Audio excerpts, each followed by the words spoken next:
This is the Crime Cafe, your podcasting source of great crime, suspense, and thriller writing. I'm your host, Debbi Mack. And before I bring on my intrepid guest, who comes to us from Vietnam very early on a Saturday morning, I'll just put in a quick plug for the Crime Cafe publications, a 9-book box set and short story anthology, which you can get at any online retailer. You can find them on my website at debbimack.com, DEBBIMACK.com. You can also find the Patreon page link there. We have a Patreon campaign, and supporters can get access to free short stories, novels, works in progress that are in draft stage, all sorts of goodies, in addition to what you get for contributing. So check that out at debbimack.com.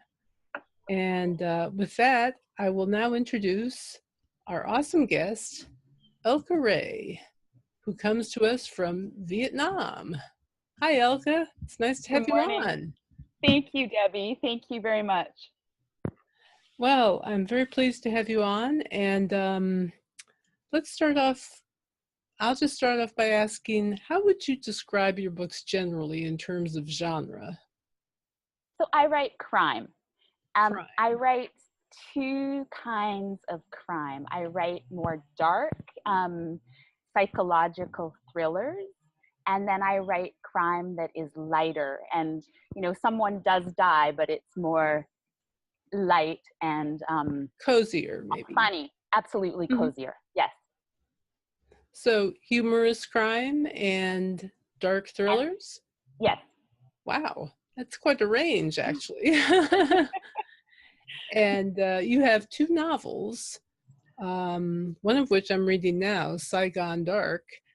And I got to tell you, I don't think it's a spoiler for me to say that starting off with the death of a child was a real attention grabber.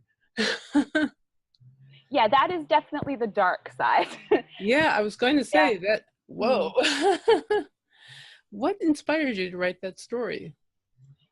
My first child died as a baby. Oh. Yeah. So, and that was, you know, obviously a terrible experience. And it made me, what I did was I basically pretended to be fine. And the more I pretended to be okay, the worse I got.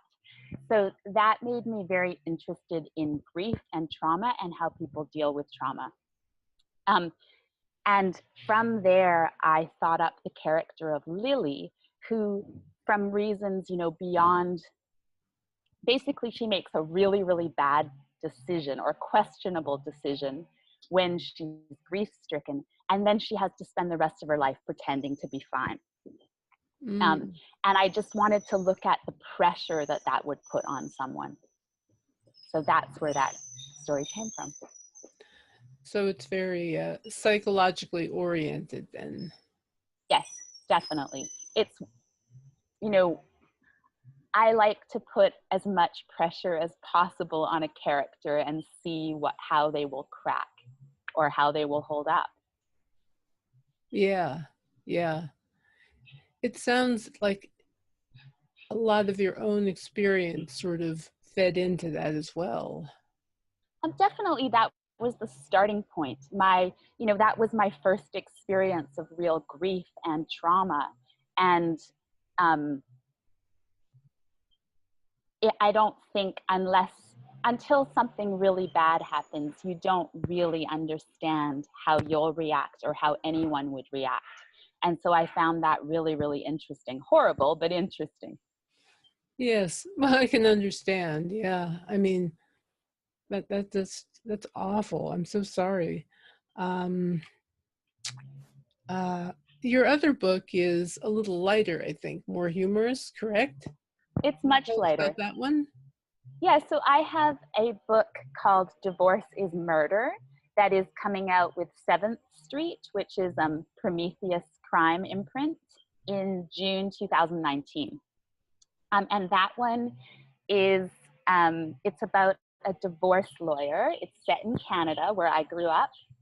And she basically her client is charged with murder, and she doesn't think he did it and becomes embroiled in sort of trying to help prove that. And it's Mhm. much lighter. That's cool. Do you have a legal background? I'm just curious. Not at all. No. But when I was a child, my best friend's mother was a divorce lawyer and later a judge. Um, and there are endless stories. I think of divorce lawyers and judges, they hear a lot of stories. And I think that would be that's an interesting character. There's a lot of room for adventure. A lot of room for conflict and drama, that's for sure. Absolutely. um, let's see. You also have a collection of short stories, is that right? Yes. And So, where do they fall in the spectrum? they're crime. They're all about murders or, some sort of dastardly deed. Um, they're pretty dark, but I think there's also a lot of dark humor in those stories. Mm-hmm. I love dark humor. So do I. Well, that's really cool. So I have to ask, where in Canada are you from? I'm from Vancouver Island. Oh, So the Vancouver. far west. Yeah, the far west. I've been there actually. It's been many years, but I've been there. It's a lovely place. It is beautiful. I'll never forget it. I loved going there and visiting Canada. I was young at the time, and well, let's just say that it really made an impression. And my sister lives out west now, and she gets to go places like that all the time if she wants to. But I'm on the East Coast. In any case, as a native Canadian, how did you end up living in Vietnam? So I first came to Vietnam as a tourist in 1992. And that was when it was just kind of opening up. It had been closed after the Vietnam-American War. It had been closed off to foreigners for years. And it was just so interesting. It was so unlike anywhere else in Southeast Asia and so undeveloped and unique. So I Mm-hmm. became really interested in it. I studied journalism and Asian studies at school with a sort of focus on Vietnam. And then in 1995, I moved here for 1 year, and then I'm still here. I take it you like the place a lot. You know, I think it's like any long-term relationship. There are things I don't like about it, but generally I love it.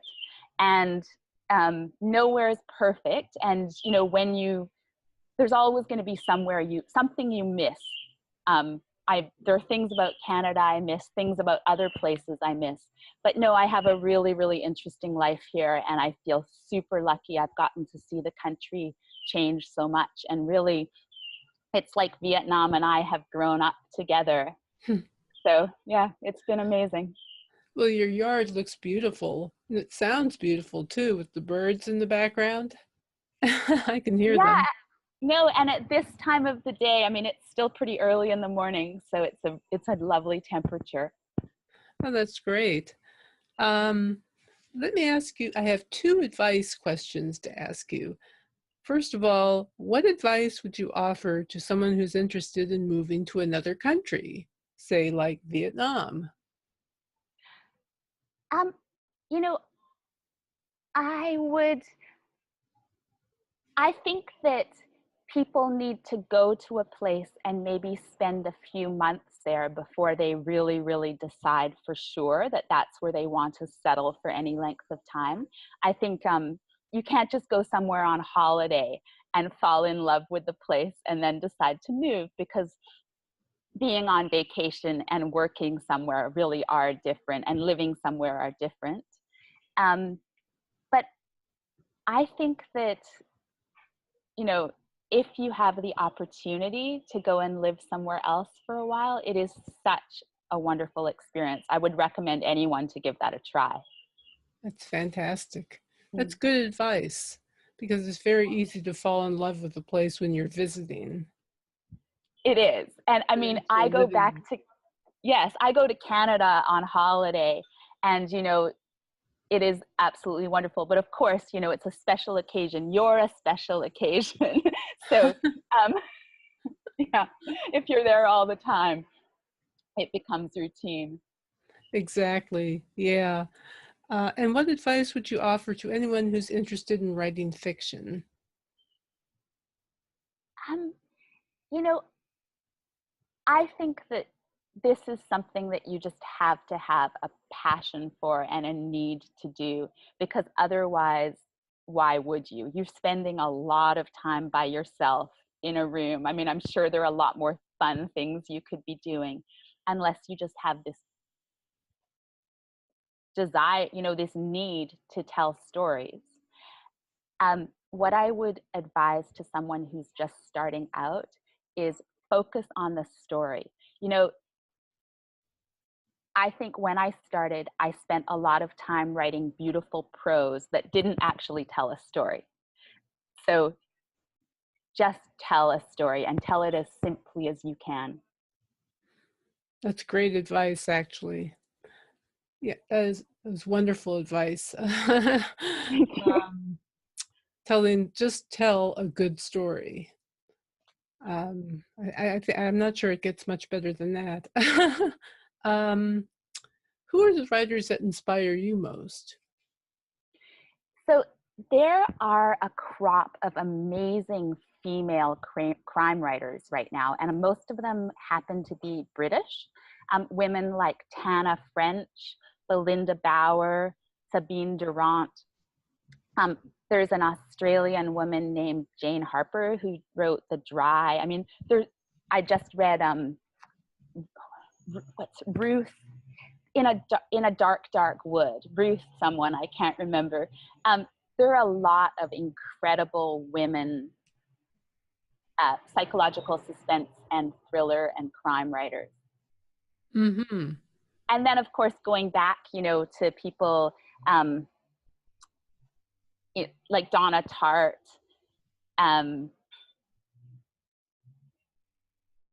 So the psychological suspense writers inspire you Yes. the most.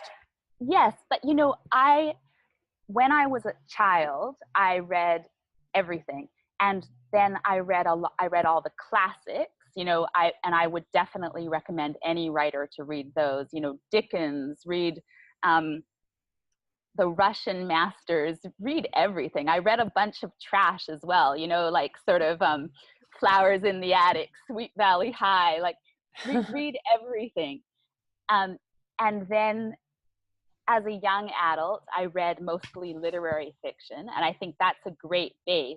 But as I've gotten older, I've definitely veered towards reading more crime, and I don't read as much literary fiction as I used to. Mm-hmm. Well, is there anything else you'd like to add before we wrap up? You know, the one thing I would like to add is for people who want to write, you know, the most important thing you need to do is read.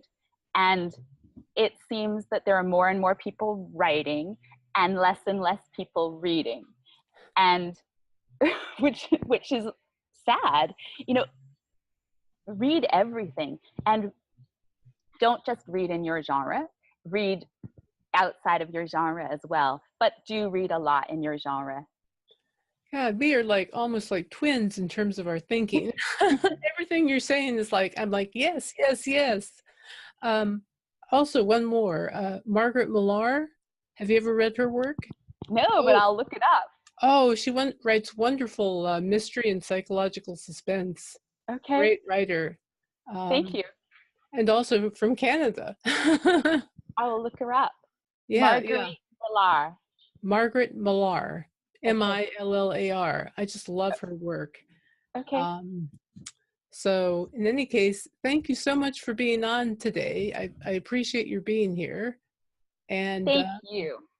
it was my pleasure. Thank you. And thank you everyone for listening. I will just say One more time that we have the Crime Cafe publications as well as the Patreon page on my website, debbimack.com.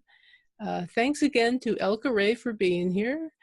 And if you're listening to us on iTunes, please, if you would be kind enough to leave a review, if you enjoyed the show, I would appreciate that. And with that, I'll just say thanks so much for listening and happy reading, and I'll talk to you in 2 weeks.